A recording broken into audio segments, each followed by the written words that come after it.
Okay, I'd like to call the Finance, Budget, and Personnel Committee Tuesday, December 17th, 2019 in the Council Chamber of City Hall at 5:30 p.m. to order. Identify any potential conflicts of interest. Do we have any? We do not. Citizen comments. One more time, citizen comments. Third time, citizen comments. All right, number 4, consent agenda, minutes of the December 3rd, 2019 meeting, bills and payrolls, and November treasury report. A motion to approve. By Nick, a second. By Tom. I remembered your name. Attaboy. All right, there were no considerations of removing anything from the consent agenda. We will just go on to item number 6. Request to recommend approval of budget resolution number 13-2019, transferring $105,000 within the Public Facility Capital Outlay Fund, Fund 405, for the purchase of land for industrial or other uses, presented by Steve Bart, City Administrator. Steve. Thank you. 3 years ago, the city sold a 5.5 acre parcel of industrial land in Yellowstone Industrial Park to Yellowstone Crossing LLC. Parcels at the intersection of Yellowstone Drive and Galvin Avenue. Since that time, the developer has made use of the site, but the intended project that they went into, that we signed a development agreement for, has not come to fruition as planned. Had some discussions with them, and ultimately now the developer has agreed to sell the property back to the city so it can be made available for either industrial or other uses. The agreed upon price is $105,000, which is more than the original sale price. This represents the original sale price along with additional amount for site improvements that the developer made over those 3 years. We're trying to get this thing closed by December 31st so that we can have no property tax liability for either party, the city or the developer, coming in 2020. And with that, staff would recommend approval of the budget resolution number 13-2019 and to send it to council for final approval in about an hour and a half. Are there any questions from the committee? Nick? No question. Was that a motion? I have a question. Oh, well, I'd have a second first. Thomas, second. Okay. Steve? Is there any other land that was attached to that was given? No, there was a secondary piece that went together to make up the 5.5 acres, but the 5.5 acres that we sold them is the totality of what they bought from the city. We have a guest there. Tom? Steve, that was going to be my question as well. What was the acreage to start with, and then it was given? So, but you're saying the total now? Yeah, we're getting it all back, not the part that they tried to sell. And I apologize for not having it in front of me. I think that the one piece was about 2 acres, and the other piece was 3.5, but they were combined. And the 5.5 acres is what the developer acquired from the city in 2016. All right, thank you. Okay. Excuse me, and just for the record, you said that the cost is more than the purchase, but it reflects some development. It is not anywhere near the total amount put into the site, just so that people are aware. It's not that we're paying for all of the site development. We're paying a small portion of what was completed. Very good clarification, Tom. Thank you. Yeah, the developer represented spending a considerable amount of money, more than we are looking to reimburse as part of the repurchase price. We're essentially purchasing back the property for the original sale price, plus the improvements that could be deemed to potentially benefit the city. Any further questions from the committee? If not, we have a motion on the floor and a second. All in favor? Aye. Aye. Motion carries. Next item, item 7. Request to recommend approval to grant authorization to the finance director to execute various insurance renewals, presented by Ron Allman, finance director. Ron. Thank you. At the last Finance and Budget and Personnel meeting, Daryl Zaleski from Spectrum Insurance presented the renewals and was here for questions. So what I did is I took his proposed renewals and put it in the table there. And as we discussed at the last meeting, the biggest factor is the workman's comp rate, kind of has the biggest impact. on all our rates. So since that was a positive, our actual premiums are decreasing about $80,000 over last year. And I did include in the packet a cybersecurity policy, which we added this year.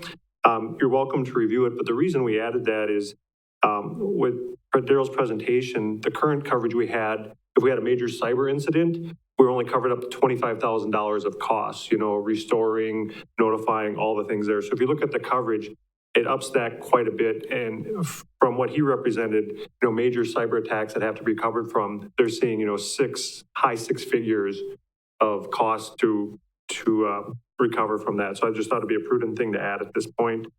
If no questions, I'll look for approval of the renewals. Motion by Steve, second by Tom. Questions, Tom? Just on that cybersecurity thing, I know that it's been talked about a lot at specifically league meetings. I'm assuming that there is a lot of training that occurs with our staff due to that it also eliminates some of our liability concerns. Correct, and Inc. can speak a little longer on me, but they do put through training, they do put through phishing emails on a test basis to see who responds and clicks on them. So our email has like a report of phishing, so they're actively sending out fake emails through a security program they have to kind of gauge where everybody's at, so. A lot of those emails I get are those fake too. Nope, those are all real. All right, we have any further questions? If not, we have a motion and second on the floor. All in favor? Aye. Aye. Thank you. All right, item number 8, request to recommend approval of a multi-agency agreement related to operation of the Marshfield Job Center in 2020, presented by Steve Bard, City Administrator. Steve. Thank you. This will be the 8th year that we've had a partnership to assist in the operation of the Marshfield Job Center. You may recall that back in 2013, the Job Center was actually located in City Hall, the old City Hall Plaza. Then it moved for a couple of years to the United Way building. They were kind enough to be part of this agreement. And now for the last couple of years, it's been at the Second Street Community Center. It's used to be a four-party deal, but United Way is no longer part of it since they're not providing the free housing. It's a 3-party deal at this point between the City of Marshfield, North Central Wisconsin Workforce Development Board, and the state of Wisconsin. City provides approximately 75% of the funding for the part-time person who staffs it. She staffs it 18 hours a week, 3 days, 6 hours a day. North Central Wisconsin Workforce Development Board, they pay the other roughly 25%, $4,500, and they also pay the rent, which is I think roughly $7,500 for that space in the community center. And then the state of Wisconsin provides technical assistance, largely in computers and phones and that type of technology service. So with that in mind, there's no change from last year. It would still be the city paying $12,500, North Central Wisconsin Workforce Development Board paying $4,500, and plus the rent, and then the technical assistance from the state. And I would recommend approval of the agreement before you. Motion. We have a motion by Steve and a second by Nick. Discussion. Being none, all in favor? Aye. Aye. Motion carries. Thank you. Item number 9, request to recommend the appointment of Christopher, hope I'm pronouncing it correctly, Holly as an acting street superintendent, presented by Jen Recue, Human Resource Director. Jen. Thank you. We're actually going to combine number 8 and number 9 together for discussion purposes, but you can certainly vote separately on them. Dean Schiller, our current street superintendent, has resigned. His last effective workday is going to be January 10th of 2020. Based on his leaving, Dan Kneck, our public works director, would like to appoint Chris Holly into the acting street superintendent role. Chris is currently our assistant street superintendent. What we'd like to do is move him into that role once Dean departs. As a result, there's also going to be a vacancy to backfill Chris's position, and we'd like to recommend Phil Schmidt. He's currently an equipment operator too. He'd be moving into the acting assistant street superintendent role. We'd like to make that effective tomorrow to enable Chris Holly time to train with Dean before Dean's departure. If you look at the policy, it's 3.800. If we have someone who moves into acting duties, they get one of 2 increases depending on the situation based on the compensation policy. So it's either a 5% increase over their current rate of pay, or it's the minimum of the pay grade of the position that they're taking on, whichever is greater. When you look at these two positions with Chris, his current rate of pay is $35.79 an hour. His position is exempt, so not eligible for overtime. Currently, the step one of the street superintendent pay is below that, so we'd recommend a 5% increase for Chris Holly. That would bring his wage to $37.58 per hour. And again, it's paid on a salaried basis. As for Phil, his current rate of pay is $22.62 an hour. His position is non-exempt currently. The minimum of the pay grade for the assistant street superintendent is $31.64 an hour. Now, typically that position is exempt, but when we do an acting basis, that is still paid on a non-exempt basis, so still overtime or eligible for overtime. So based on this, Phil would move to step one of pay grade 132 at a rate of $32.31 per hour during the duration of the acting position. And just for your information, we do have the position posted externally. It's posted through the 6th of January, and we're going to accept applications. We'll be moving forward in that process at that time, but we anticipate there'll be a bit of a gap in between. So with that, Steph is recommending the following two items for you. The first one is approval of the appointment of Chris Holly to the acting street superintendent with a rate of pay of $37.58 per hour, with the date dependent upon the departure, the last day of work for Dean Schiller. And then the approval of the appointment for Phil Schmidt to the acting assistant street superintendent with a pay rate adjustment of $32.31 per hour effective tomorrow, December 18th. Any questions? Tom? I would move to accept both recommendations if we can do them both one. They're both Yeah. brought together. I would move to accept both of those changes. Okay, the second by Steve.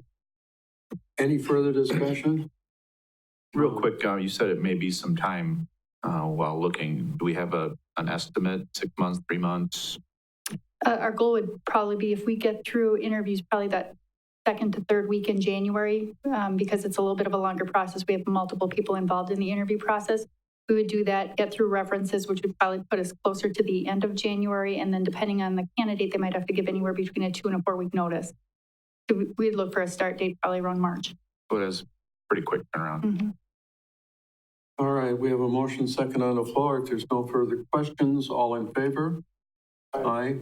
Opposed? Being none, motion carries. Thank you, Jen. Thank you.